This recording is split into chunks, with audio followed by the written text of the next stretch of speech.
I'm not against science, I'm not against schools, I'm not against teachers, because most of them don't know what they believe. You have to tell them.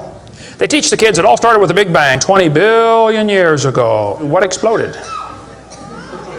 This is what the textbooks teach. Before the Big Bang, there was nothing, literally nothing, an infinitesimal nugget of space. And then something happened, triggering the most colossal explosion in history. Yes, boys and girls, you see, nothing exploded, and here we are. So I asked this professor if I could ask him some questions about the Big Bang. I said, where did all this matter come from? He said, well, we don't know that for sure. I said, well, sir, would you please tell me where the laws came from? The universe is run by laws, gravity, centrifugal force, inertia. Who gave the laws? He said, we don't know that either. I said, sir, could you tell me where the energy came from? You know, it takes energy to make a Big Bang. Who bought the gas to run this machine anyway? He said, we don't know that either. I said, sir, could I ask you another question? He said, sure. What else would you like to know? Else? What do you mean else? You haven't told me nothing yet. I said, does Berkeley have a merry-go-round? You see, if a spinning object breaks apart in a frictionless environment, the fragments will all spin the same direction. The professor said, yes, I understand about the conservation of angular momentum. I said, well, good. I'd like to ask you a question then, sir. If the whole universe began as a swirling dot, like you said, why do two planets spin backwards? He said, that's interesting. I said, no, that's more than interesting. It's kind of hard on your Big Bang Theory. Not only that, 6 of the moons are spinning backwards. Why? He said, I don't know. One professor was getting kind of upset about this time. He said, Mr. Hovind, there are hundreds of varieties of dogs in the world. He said, do you mean to tell me that you believe all these dogs came from 2 dogs off a Noah's Ark? You expect me to believe that? Heard of the term natural selection? Yeah, well, natural selection, we observe natural selection. Darwin was right about natural selection. Who's heard of the term adaptation? Yes, well, adaptation is what's happening here, and speciation, forming different species. See, those terms are used in the secular textbooks to tell students evolution's true. Actually, when you understand natural selection, adaptation, speciation, it's the opposite of Darwinian evolution. It's evidence against evolution, the opposite of what's taught in most of the public school textbooks. Let me help you understand this further. Here are 2 dogs that have an S gene and an L gene. S for short hair, L for long hair. S and L together give a medium hair length dog, okay?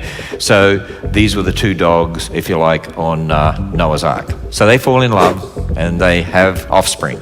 And they have one that inherits an S gene from each of the parents. That one has 2 S genes. It's going to look different to the parents. Does it have different information? Well, it's not new information. It's a new combination of information. But it's going to look a little different because it's got a different combination. And then you might get one that looks like the parents that inherits an S and an L gene. And then there's one other combination. What is that? L and L. Oh, it's got something new. Well, it's got a new combination of information, but the information was already there in the parents. It's just the new combination of information. Now, the dogs move towards a cold climate. Those that have short hair and medium hair get cold, and they die. And now you're only left with dogs that have L genes, who on their own will only ever produce dogs with what? L genes. They could never produce short hair or medium hair again. You form a different species of dog. That's a long-haired dog. You get the idea? If they move towards a hot climate, what's going to happen there? Well, those with long hair and medium hair overheat. They die. And now you're only left with dogs with S genes who on their own will only ever produce dogs with what? S genes. And so over time, through natural selection, adaptation, what happens is you can form all these distinct species of dogs, but they're still 100% dogs, and they came from the original gene pool. Think about this. From a perspective of Darwinian evolution, you supposedly start with matter, no information, and over time, matter has to give rise to zillions of bits of information for all the information to build all the different kinds. So we should see increasing information all the time to build all these different kinds of animals and plants. Actually, what we observe is a loss of information, redistribution of information. It fits exactly with what the Bible would tell us. Actually, when we form different species, they actually have less information overall than the original, which means it's the opposite of evolution. This is evidence against evolution, and yet it's taught as evidence for evolution. And then you start to realize Noah didn't need anywhere near the number of animals on the ark that people think he did. He didn't need all the species of dogs, only 2. He didn't need the African elephants and the Indian elephants and the stegomastodons and the mastodons and the mammoths. He only needed 2 of the elephant kind. And when the elephants came off the ark, again, just like dogs, over time you'll end up with different species forming, but they all come from the original gene pool and the incredible information that God put there in the first place. They're going to tell the kids, well, we have evidence for this theory. Charlie Darwin stopped off at these islands right there called the Galapagos Islands. Charlie studied the birds very carefully and said, you know what, I think all these birds had a common ancestor. I bet you're right, Charlie. It was a bird. You see 14 kinds of birds, and you conclude that birds and bananas are related. Are you a talking primate? I am. Are you a cousin of bananas? Why, yes. They tell the kids they have evidence of evolution from fossils. I don't think so. If you find a fossil in the dirt, all you know is it died. You don't know that it had any kids. And you sure don't know that it had different kids. You bring in a bone to the judge. Judge, I found this bone in the dirt. This is the ancestor of all the humans today. They would laugh at you. You don't know that that's the ancestor of anybody. And why on earth would you think a bone in the dirt can do something animals today cannot do? They'll say, boys and girls, you have 2 bones in your wrist, radius and ulna. And boys and girls, look at the whale's flipper carefully. Did you know the whale has 2 bones in his flipper? And they're called the radius and the ulna? Same as ours. Wow. Who named them, teacher? The whale? Think about it. Even Stephen Gould admitted the absence of fossil evidence for intermediary stages is a persistent and nagging problem for evolution. See, what's happened, these guys have looked for missing links in the fossil record. They can't find any, and so they say, well, maybe evolution happened so fast it wasn't preserved. Maybe a reptile laid an egg and a bird hatched out. Well, who did that bird marry? We're going to tell the kids in the late 1940s they invented carbon dating. We're going to explain a little bit about radiometric dating and how it's supposed to work, and then show you that it does not work, okay? Let's measure the height of the candle. Suppose the candle is 7 inches tall. Who can tell me when it was lit? Okay, nobody. Let's do some more empirical science. Let's measure the rate of burn. Suppose we determine it's burning 1 inch an hour. When was it lit? You're going to have a hard time telling me unless you're willing to make some assumptions. You find a fossil in the dirt, you can measure how much C14 is in it. Very accurately, by the way. And you can measure how fast it's decaying. That's just like measuring the height of your candle and how fast it's burning. Now, when did that animal die? You don't have a clue. Here's what you ought to consider about carbon dating. Samples of known age, it doesn't work. If it's a sample of unknown age, it is assumed to work. Freshly killed seal, carbon dated 1,300 years old. Shells from living snails, carbon dated 27,000 years old. Living penguins, carbon dated 8,000 years old. One part of Dima was 40,000 years old, another part was 26,000, and the wood next to it is 9,000. Then they tell the kids about the geologic column. They say each of the layers is a different age, you know, Cenozoic, Mesozoic, Paleozoic, Archeozoic, all them Zoic boys.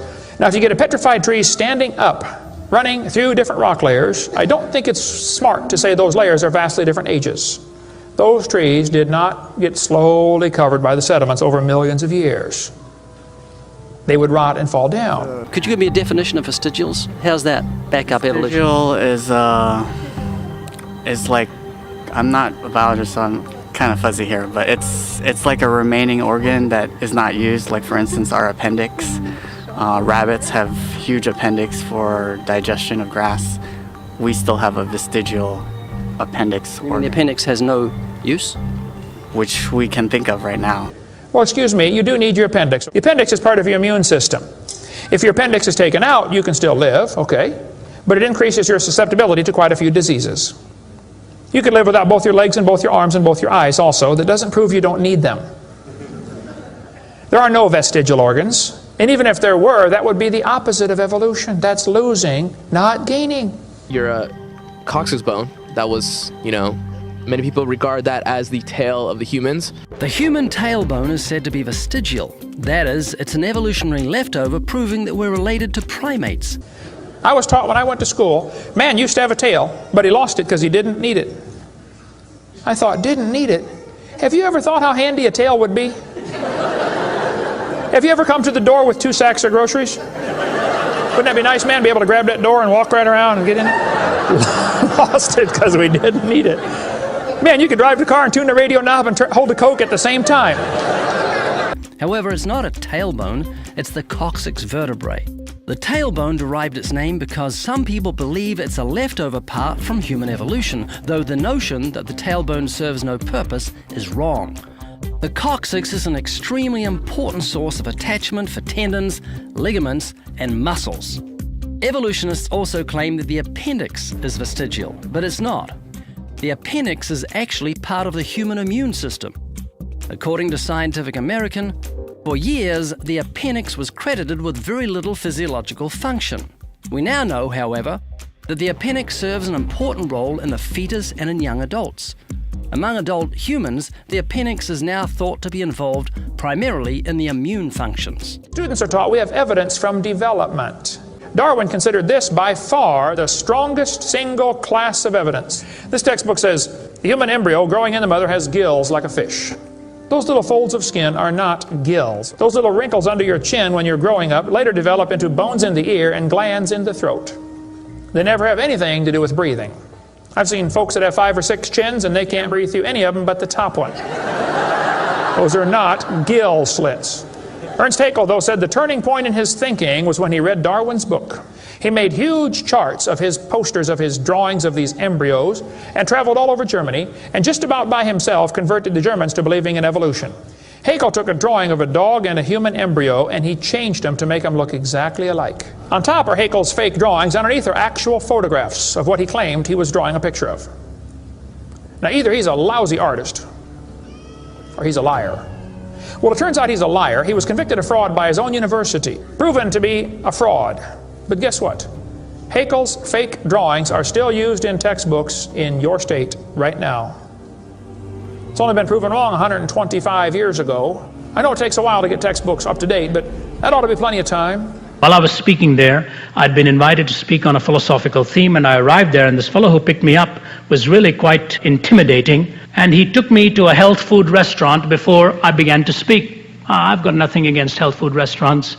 It's just that I've never seen too many healthy people in health food restaurants. You just go in there and you wonder what's going to come after the sunflower seeds are over, maybe more seaweed or something like that. And it was about 82 degrees, and there was a fellow sitting in the restaurant with a black cape, a black woolen cape that started at the top of his neck and went down to his knees. And where the cape ended, his leather boots began. And I said, oh my, where have I come? And I'm cynical enough to look in his direction and mutter to myself, I wonder whether he's a student or a subject. You know, it just looks so strange. I don't know what kind of a place I'm going into. Till finally, the fellow across the table looked at me and said, I hear, Mr. Zacharias, that you do not believe in evolution. I said, do you mean atheistic evolution? He said, yes. I said, no, I don't believe in it. He said, you don't? I said, no, sir. I said, if you're telling me that matter has caused mind, I don't believe it. He said, you don't? I said, no. He said, I can't believe that a professor would find it hard to give into such evidence. And I said, do you believe in evolution? And he said, absolutely. I said, atheistic evolution? He said, yes. I said, I can't believe that an intelligent fellow will. I said, tell me something. Do you believe time plus matter plus chance has produced your brain? You know, and he paused for a moment. I said, you know, time, long range of time. And I said, matter, you know, bouncing up and down, blub, blub, blub, blub, blub, blub, over aeons of lots of matter bouncing over lots of time. And chance, I said, I really don't know what chance means to you. I said, I've read books on the philosophy of chance. I said, but frankly, I've come to the conclusion that chance is just a catchword to explain what you don't understand. I said, if I were to ask you to show me chance, we can't stand at the window together and you say, there goes chance. See, chance doesn't have a body. I said, if you take a coin to toss it into the air, 9 times in a row it comes down heads, the possibility of it coming tails the 10th time is 50-50. I said, chance doesn't have a body, doesn't have power. I said, frankly, I believe chance is nothing. Chance is no thing. I said, and just in case you don't know what nothing means, Aristotle defined nothing as that which rocks dream about. That's a pretty good definition of nothing. Unfortunately, he had to bring rocks into it, but it's a pretty good definition of nothing. You can't conceive of it in your mind. I said, but I'll give it to you. Time plus matter plus chance has created your brain. He said, yeah, I have to say that. I said, if time plus matter plus chance has created your brain, then truth as an absolute category no longer exists. Because truth by nature is absolute. Time is changing, matter is changing, chance, whatever it is changing. You never get time, matter, and chance remaining the same. If time plus matter plus chance has created your brain, truth as an absolute category no longer exists, because if it is an absolutely truthful statement with the givens, it's true on Monday, true on Tuesday, true on Wednesday, so on and so forth. But with the fluctuation and flux of time plus matter plus chance, truth as a category no longer exists. He said, I believe that to be correct. I said, if that is correct, how do you know it is true that time plus matter plus chance has created your brain? Do you know what the boy said to me? He said, let's get up and go. He says, my field is science, not philosophy. I said, hey, wait a minute. I said, I got you now. I'm going to listen to you a little longer. I said, if I looked at you and said, my field is theology, not science, you reserve the right to laugh at me. But when you look at me and say, my field is science, not philosophy, I'm supposed to accept that as a very brilliant response. I said, you spent 7 years studying one insect in a San Francisco stream. In order to get that high-level sophisticated education to produce in your dissertation, you have spent 7 years studying that tiny little object, and you're telling me you're not a philosopher?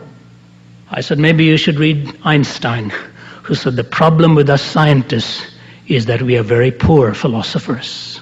And somewhere in the foundations of science, somewhere in the foundations of mathematics, somewhere in the foundations of physics and chemistry and geology and theology, at the foundation of all of these systems are some philosophical assumptions which you cannot deny. To deny them is to assert them. When you assert them, you prove them, and you cannot deny it without asserting it. Okay, if you want to believe in the Big Bang, just enjoy yourself, but keep your religion at home. The Russian atheist astronomer came to America and spoke at one of the universities, and he started off his speech, he said, folks, either there is a God or there isn't.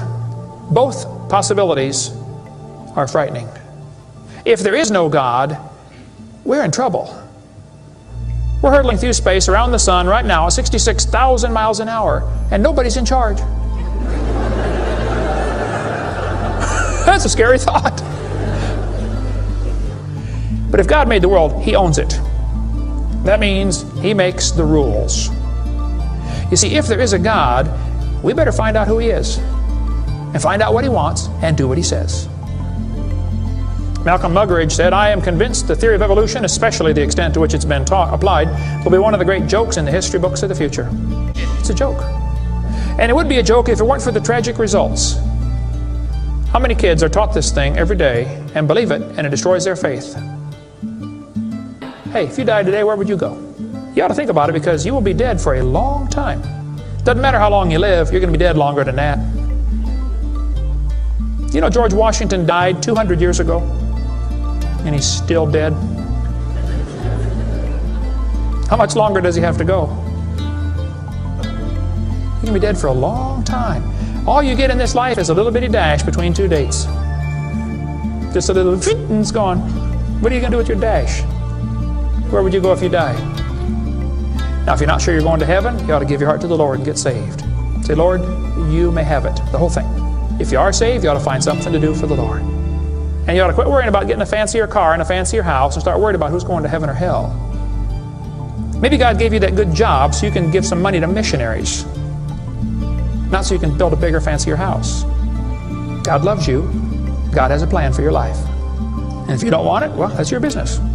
But the devil is laughing at you for believing in that. But God loves you, and He wants you to come to heaven. And if you'd like to find out how to go to heaven, come see me. I'll be glad to show you. The Big Bang. Before the Big Bang, there was nothing. Literally nothing. Nothing created everything. The Big Bang is an amazingly difficult thing to wrap your brain around, which isn't surprising. 13.7 billion years ago, we think it was tiny. Nothing. Literally nothing was tiny. And then, something happened. Nothing created all the matter we see in the universe today.